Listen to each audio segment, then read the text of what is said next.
ने कहा कि बच्चे आप जितना याद में रहेंगे उतना आपका फ़ायदा है।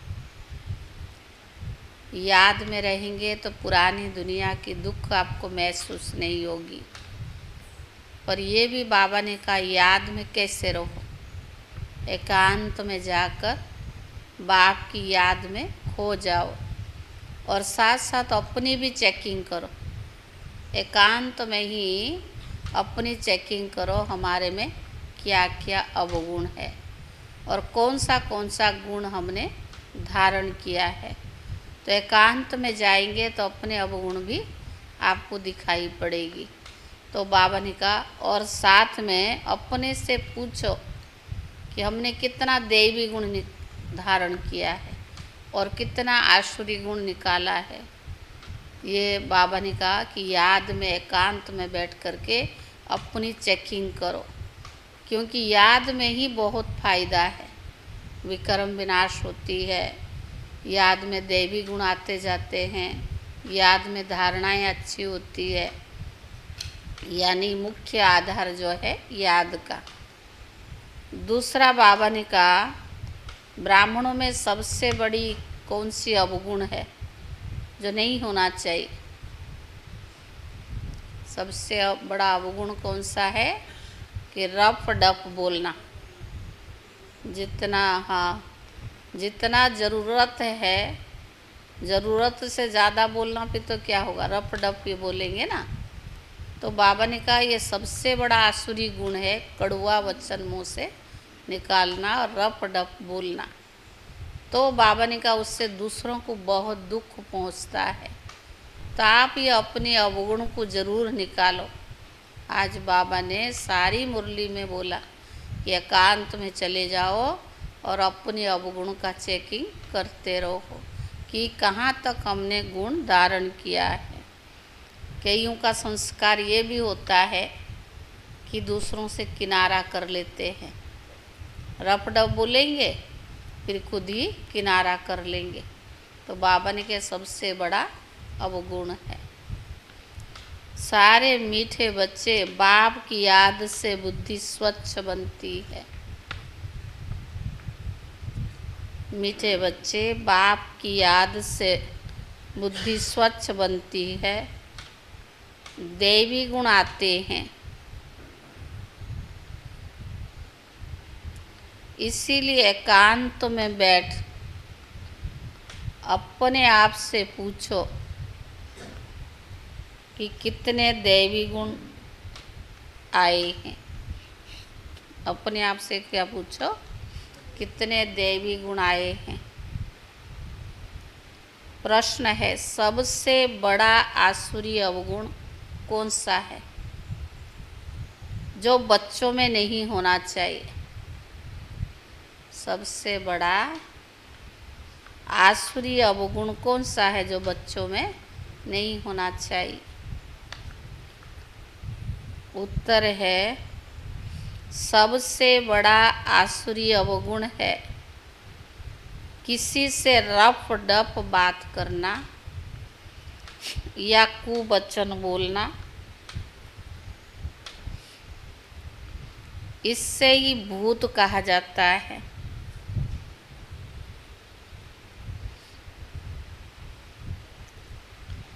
जब कोई में ये भूत प्रवेश करते हैं तो बहुत नुकसान कर देते हैं।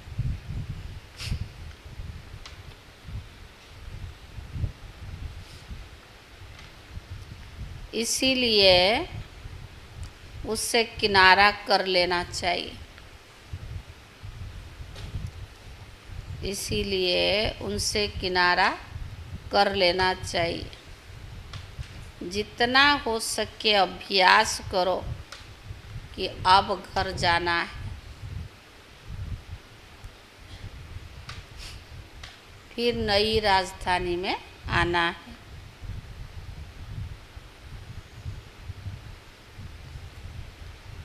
इस दुनिया में सब कुछ देखते हुए कुछ भी दिखाई ना दे। इस दुनिया में सब कुछ देखते हुए कुछ भी दिखाई ना दे। ओम शांति। बाप बैठ बच्चों को समझाते हैं, जाना तो शरीर छोड़कर ही है, इस दुनिया को भी भूल जाना है। यह भी एक अभ्यास है। जब कोई शरीर में खिटपिट होती है तो शरीर को भी कोशिश कर भूलना होता है, ये दुनिया को भी भूलना होता है। भूलने का अभ्यास रहता है किस समय? सुबह। बस अब वापस घर जाना है। ये ज्ञान तुम बच्चों को मिला है। सारी दुनिया को छोड़कर अब वापस घर जाना है। जास्ती ज्ञान की तो दरकार नहीं रहती है। कोशिश कर उस धुन में रहना है। भले शरीर को कितनी भी तकलीफ होती है, बच्चों को समझाया जाता है कैसे अभ्यास करो, जैसे तुम हो ही नहीं। यह भी अच्छा अभ्यास है। बाकी थोड़ा समय है, जाना है घर। फिर बाप की मदद है या इनकी अपनी मदद है, मदद मिलती ज़रूर है और पुरुषार्थ भी करना होता है। यह जो कुछ देखने में आता है वो है नहीं। अब घर जाना है, वहाँ से फिर अपनी राजधानी में आना है। पिछाड़ी में यह दो बातें जाकर रहती है, जाना है और फिर आना है। देखा जाता इससे इस याद में रहने से शरीर का रोग जो है वो तंग करते हैं। वह भी कभी ऑटोमेटिकली ठंडे हो जाते हैं तो खुशी रहती है। खुशी जैसे खुराक नहीं है, इसीलिए बच्चों को समझाना तो पड़ता है। बच्चे घर जाना है, माना स्वीट होम जाना है, चलना है। इस पुरानी दुनिया को भी भूल जाना है। इसको कहा जाता है याद की यात्रा। अभी भी बच्चों को मालूम पड़ता है। बाप कल्प कल्प आते यही सुनाते हैं, कल्प के बाद फिर मिलेंगे। बाबा कहते बच्चे अभी तुम जो सुनते हो फिर कल्प के बाद भी वही सुनेंगे। यह तो बच्चे जानते हैं। बाबा कहते हम कल्प कल्प आकर बच्चों को मार्ग बताता हूँ। मार्ग पर चलना बच्चों का काम है। बाप आकर मार्ग बताते हैं और साथ भी ले जाते हैं। सिर्फ मार्ग नहीं बताते, लेकिन साथ भी ले जाते। दुनिया में जो भी गुरु सन्यासी है मार्ग बताते पर साथ नहीं ले जाते। बाबा हमारा मार्ग भी बताता है और साथ भी ले जाते हैं। यह भी समझाया जाता है जो चित्र आदि है पिछाड़ी में साथ भी, ये चित्र आदि है पिछाड़ी में कुछ भी काम नहीं आते हैं। बाबा ने अपना परिचय दे दिया, बच्चे समझ जाते बाप का वर्षा बेहद की बादशाही है। जो कल मंदिर में जाते थे महिमा गाते थे इन बच्चों की यानी लक्ष्मी नारायण की, बाबा तो इन्हों को भी बच्चे बच्चे कहेंगे ना शिव बाबा। तो इन्हों को ऊंच बनने की महिमा गाते थे। अब फिर ऊंच बनने का पुरुषार्थ भी कर रही हो। शिव बाबा के लिए नई बात नहीं है, तुम बच्चों के लिए यह नई बात है। युद्ध के मैदान में तो बच्चे हैं, संकल्प विकल्प भी इन्हें तंग करेंगे। यह खांसी भी इनके कर्मों का हिसाब किताब है। शरीर का कोई भी भोगना है तो क्या है, हिसाब किताब है। इनको भोगना तो है ही। बाबा तो मौज में है, इनको कर्मातीत बनना है। शिव बाबा को कोई खांसी थोड़ी आता है, तो ब्रह्मा बाबा का हिसाब किताब है। तो ये तो मौज में है, बाकी कर्मातीत तो ब्रह्मा को बनना है। बाप तो है ही सदा कर्मातीत अवस्था में। हम तुम बच्चों को माया के तूफान आदि कर्म भोग आएंगे। ब्रह्मा बाबा अपना अनुभव सुना रहे हैं कि हम तुम बच्चों को तो माया के, बाबा ने कहा कर्म भोग तो आएंगे। यह समझाना चाहिए, बाप तो रास्ता बताते हैं, बच्चे सब कुछ बच्चों को सब कुछ समझाते हैं। इस रथ को कुछ होता है तो तुमको फीलिंग आएगी कि दादा को कुछ हुआ है। बाबा को कुछ नहीं होता है, इनको होता है।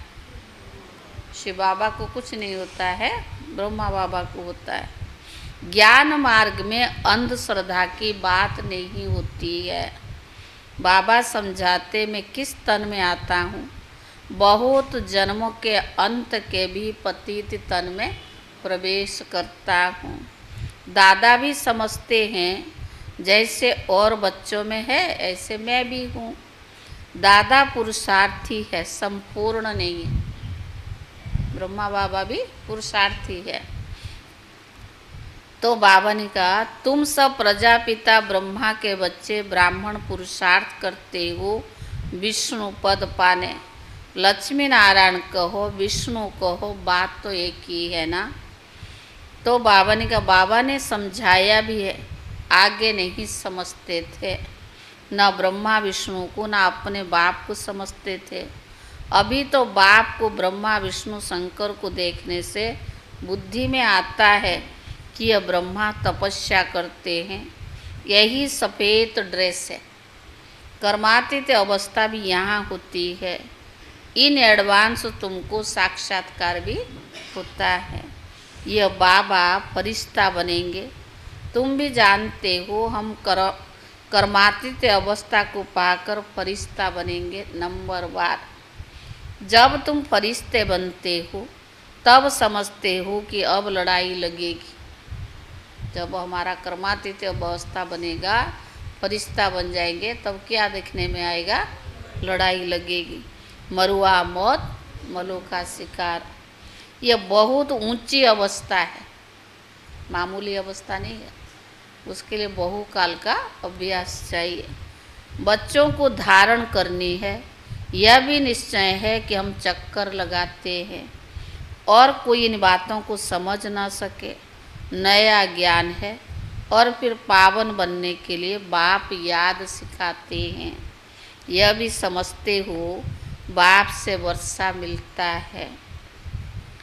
कलप कलप बाप के बच्चे बनते हैं। 84 जन्म का चक्कर लगाया। कोई को भी तुम समझाओ तुम आत्मा हो, परमात्मा बाप के बच्चे हो। अब बाप को याद करो, उनकी बुद्धि में आएगा देवी पुरुष प्रिंस बनना है तो इतना पुरुषार्थ करना है। विकार आदि सब छोड़ देना है। बाबा समझाता बहन भाई भी नहीं, भाई भाई समझो और बाप को याद करो तो भी कर्म विनाश होंगे और कोई तकलीफ नहीं है। पिछाड़ी में और कोई बातों की दरकार नहीं पड़ेगी, सिर्फ बाप को याद करना है, आस्तिक बनना है, ऐसा सर्वगुण संपन्न बनना है। लक्ष्मी नारायण का चित्र बड़ा एक्यूरेट है। सिर्फ बाप को भूल जाने से देवी गुण धारण करना भी भूल जाते। बाबा को भूल जाते तो देवी गुण धारण करना भी भूल जाते हैं। बच्चे एकांत में बैठ विचार करो, बाबा को याद करो कि हमको क्या बनना है। एकांत तो जरूर चाहिए ज्ञान मार्ग में ना। तो बाबा ने कहा विचार करो हमें क्या बनना है। तो बाबा ने कहा यह गुण धारण करना पड़े, जो बनना है वो गुण हमें धारण करना पड़े। एकांत में बैठकर विचार सागर मंथन करो। बात बहुत छोटी है, बाबा को याद करके हमको यह बनना है, यह गुण धारण करना है। बच्चों को कितनी मेहनत करनी पड़ती है, कितना देह अभिमान आ जाता है। बाबा कहते देही अभिमानी भव, बाप से वर्षा लेना है ना बाप को याद करेंगे तब किचड़ा निकलेगा। जब शिव बाबा को याद करेंगे तब किचड़ा निकलेगा। बच्चे जानते हैं अभी बाबा आया हुआ है, ब्रह्मा द्वारा नई दुनिया की स्थापना करते हैं। तुम बच्चे जानते हो स्थापना हो रही है, इतनी सहज बात भी तुमसे खिसक जाती है। एक अलफ है, बेहद के बाप से बेहद की बादशाही मिलती है। बाबा को याद करने से नई दुनिया याद आ जाती है। अबलाएं कुब्जाएं भी बहुत अच्छा पद पा सकती है। सिर्फ अपने को आत्मा समझ बाप को याद करो। बाबा ने रास्ता बताया है, कहते बच्चे अपने को आत्मा निश्चय करो। बाप की पहचान तो मिली है, बुद्धि में बैठ जाता है। अब 84 जन्म पूरा हुआ, अब हम घर जाएंगे। बाबा ने कहा बार बार ये स्मृति रहे कि अब हमें घर जाना है। फिर आकर स्वर्ग में पाठ बजाएंगे। यह प्रश्न नहीं उठता कि कहाँ याद करूं, कैसे करूं। बुद्धि में है कि हमें बाप को याद करना है। बाबा कहाँ भी जाए तुम भी उनके बच्चे हो ना। बाबा ने कहा बाबा कहाँ भी जाए तुम तो उनके बच्चे हो ना। बेहद के बाप को याद करना है, हमें तो शिव बाबा को याद करना है। यहाँ बैठे हो तो आनंद, तुमको आनंद आता है। कहाँ? मधुबन में जाते हैं, साकार बाबा की मुरली है ना, तो जब बाबा के सामने बैठते तो आनंद आता है। सन्मुख बाप से मिलते हो, मनुष्य समझ जाते हैं कि शिव की जयंती कैसी होती है। परंतु इस रात्रि की बात नहीं है, वह आधा कल्प की रात पूरी होती है, फिर बाप को आना पड़ता है। नई दुनिया स्थापन करने है तो बहुत सहज, बच्चे खुद समझते हैं सहज है। दैवी गुण धारण करनी है, नहीं तो 100 गुना पाप हो जाता है। मेरी निंदा कराने वाले ऊंच ठोर नहीं पा सकेंगे। बाप की निंदा कराएंगे तो पद भ्रष्ट हो जाएगा। बहुत मीठा बनना चाहिए। रफ डफ बात करना देवी गुण नहीं है। इधर उधर की बात करना ये देवी गुण नहीं है। समझना चाहिए यह आसुरी अवगुण है। प्यार से समझाना होता है, यह तुम्हारा देवी गुण नहीं है। यह भी बच्चे जानते हैं अभी कलयुग पूरा होता है। यह है संगम योग। मनुष्यों को तो कुछ भी पता नहीं है, कुंभकर्ण की नींद में सोए पड़े हैं। समझते हैं 40,000 वर्ष पड़े हैं, हम जीते रहेंगे तो सुख भोगते रहेंगे। यह नहीं समझते कि दिन प्रतिदिन और ही तमो प्रधान होता जा रहा है। तुम बच्चों ने विनाश की भी साक्षात्कार किया है। आगे चलकर ब्रह्मा का, श्री कृष्ण का भी साक्षात्कार करते रहेंगे। ब्रह्मा के पास जाने से तुम स्वर्ग में स्वर्ग का प्रिंस बनेंगे। इसीलिए अक्सर करके ब्रह्मा और श्री कृष्ण दोनों के साक्षात्कार होते। पहले तो ब्रह्मा मुख वंशावली बनना पड़े ना, तभी तो श्री कृष्ण बनेंगे। तो इसलिए बाबा ने कहा अक्सर मतलब देखा जाता है कि अगर ब्रह्मा का साक्षात्कार होता तो श्री कृष्ण का भी होता है कई। आगे चलकर ब्रह्मा श्री कृष्ण का भी साक्षात्कार करते रहेंगे। ब्रह्मा के पास जाने से तुम स्वर्ग का प्रिंस बनेंगे। कोई को विष्णु का भी होता है, इनको ब्रह्मा और कृष्ण का होता है, कईयों को विष्णु का भी होता है। परंतु उनसे इतना समझ नहीं सकेंगे। नारायण का होने से समझ सकते हैं। यहाँ हम जाते हैं देवी देवता बनने के लिए। तुम अभी सृष्टि के आदि मध्य अंत का पाठ पढ़ते हो। पाठ पढ़ाया जाता है याद के लिए। आत्मा पाठ पढ़ती है, देह का भान उतर जाता है। आत्मा ही सब कुछ करती है। अच्छे अथवा बुरे संस्कार आत्मा में ही होते हैं। तुम मीठे मीठे बच्चे 5000 वर्ष के बाद आकर मिले हो। तुम वही हो। इमर्ज होता है, 5000 वर्ष पहले भी मिले थे, तुम वही हो। फीचर्स भी वही है। 5000 वर्ष पहले ही तुम थे। तुम भी कहते हो 5000 वर्ष के बाद बाप वही आकर मिले हो जो हमको मनुष्य से देवता बना रही हो। हम देवता थे, फिर असुर बन पड़े। देवताओं के गुण गाते आए हैं, अपने अवगुण वर्णन करते आए हैं। अब फिर देवता बनना है, क्योंकि देवी गुण धारण करना है, क्योंकि देवी दुनिया में जाना है। अब तुम अच्छी रीति पुरुषार्थ करो तो ऊंच पद पाएंगे। जाना तो है, ये तो हमारा एम ऑब्जेक्ट है, लेकिन उसके लिए अच्छा पुरुषार्थ करना पड़े। टीचर तो सबको कहेंगे ना पढ़ो, अच्छी मार्क्स में पास हो तो हमारी भी नाम वाला हो।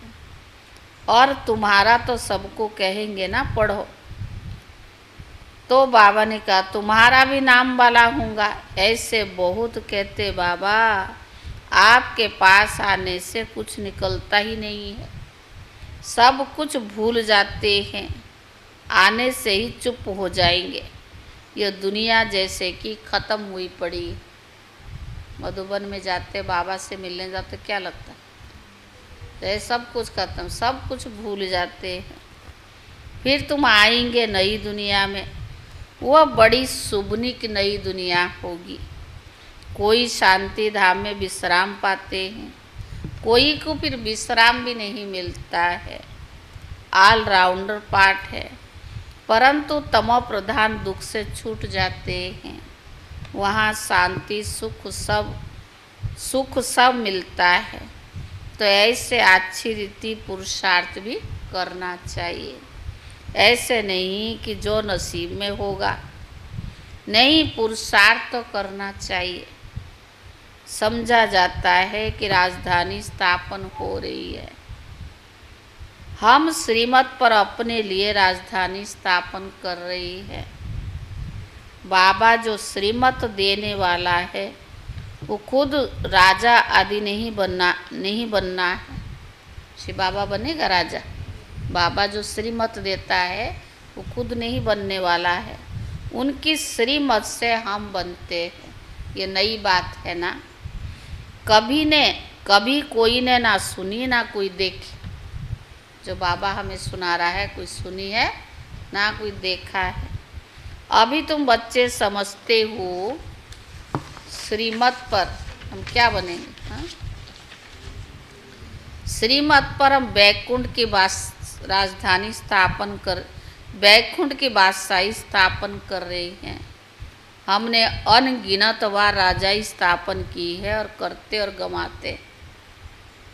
एक बार नहीं, अनगिनत बार किया है और गमाया भी है। यह चक्कर फिरता रहता है। पादरी लोग जब चक्कर लगाने निकलते हैं और कोई को देखना भी पसंद नहीं करते, देखा, वो अपनी मस्ती में चलते जाते हैं। हाँ, वो किसी को देखते नहीं है, वो पसंद नहीं करता, किसको पसंद नहीं करते। सिर्फ क्राइस्ट की याद में रहते। भक्ति में भी इतना मान्यता है। शांति में चक्कर लगाते, समझ है ना, क्राइस्ट की याद में वो कितना रहते हैं। जरूर क्राइस्ट का साक्षात्कार भी हुआ होगा। सब पादरी ऐसे थोड़ी होते हैं, कोटों में कोई, ऐसे भी तो बाबा के बच्चे कोटों में कोई है। तो बाबा ने कहा तुम्हारे में भी नंबरवार है, कोटों में कोई है जो ऐसे एक बाप की याद में रहते हों। इसीलिए बाबा ने पादरी लोगों का उदाहरण दिया।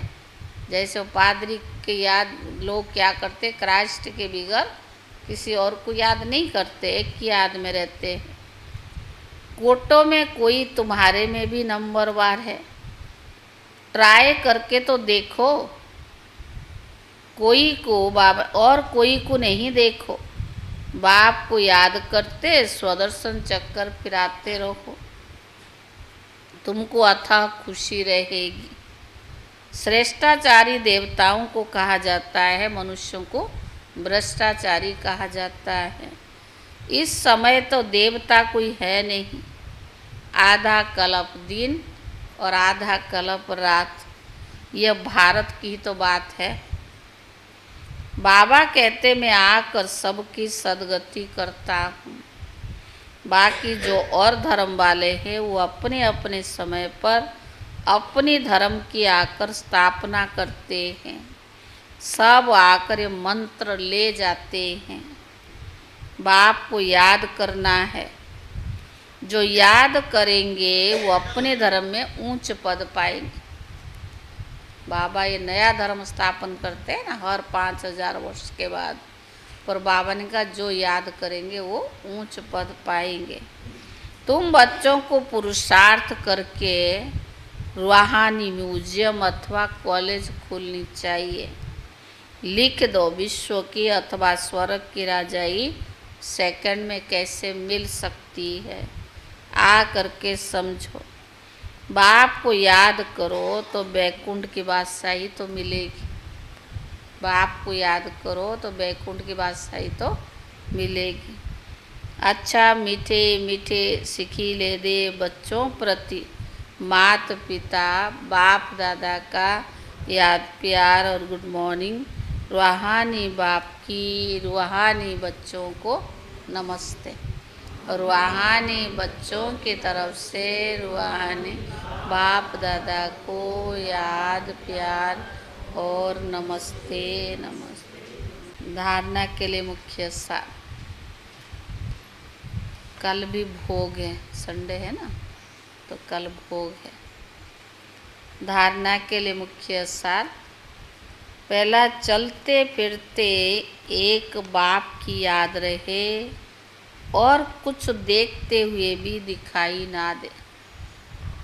चलते फिरते एक बाप की याद रहे और कुछ देखते हुए भी दिखाई ना दे, ऐसा अभ्यास करना है, ऐसा अभ्यास करना है।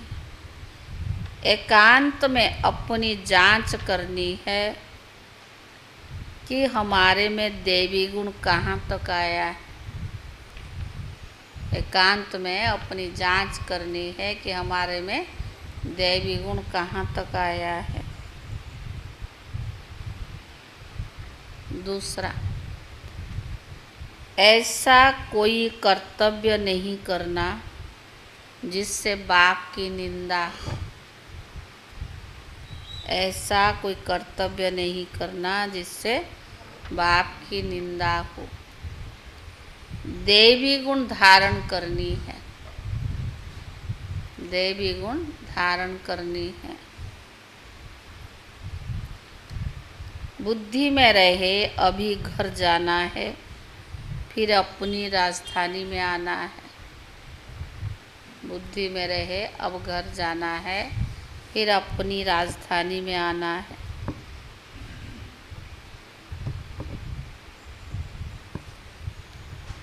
वरदान, सेवाओं में शुभ भावना की एडिशन द्वारा शक्तिशाली फल प्राप्त करने वाले सफलता मूर्त भव।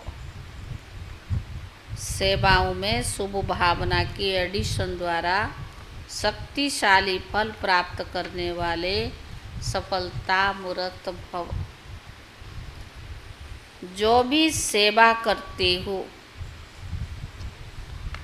उनमें सर्व आत्माओं के सहयोग की भावना हो, उनमें सर्व आत्माओं के सहयोग की भावना हो, खुशी की भावना हो, बस सद्भावना हो,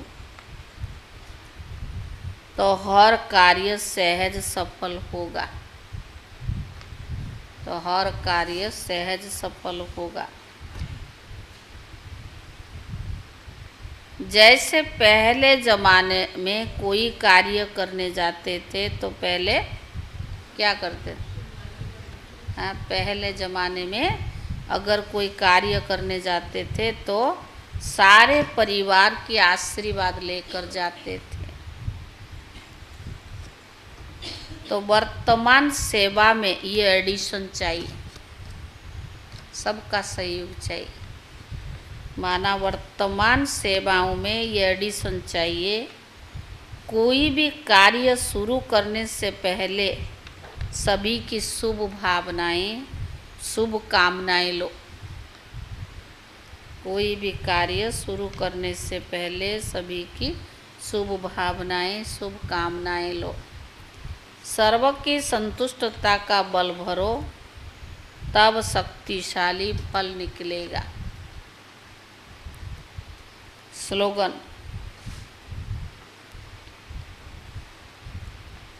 जैसे बाप जी हाजिर करते कहते हैं, वैसे आप भी सेवा में जी हाजिर, जी हजूर करो तो पुण्य जमा हो जाएगा। जैसे बाप जी हाजिर कहते हैं, वैसे आप भी सेवा में जी हाजिर, जी हजूर करो तो पुण्य जमा हो जाएगा।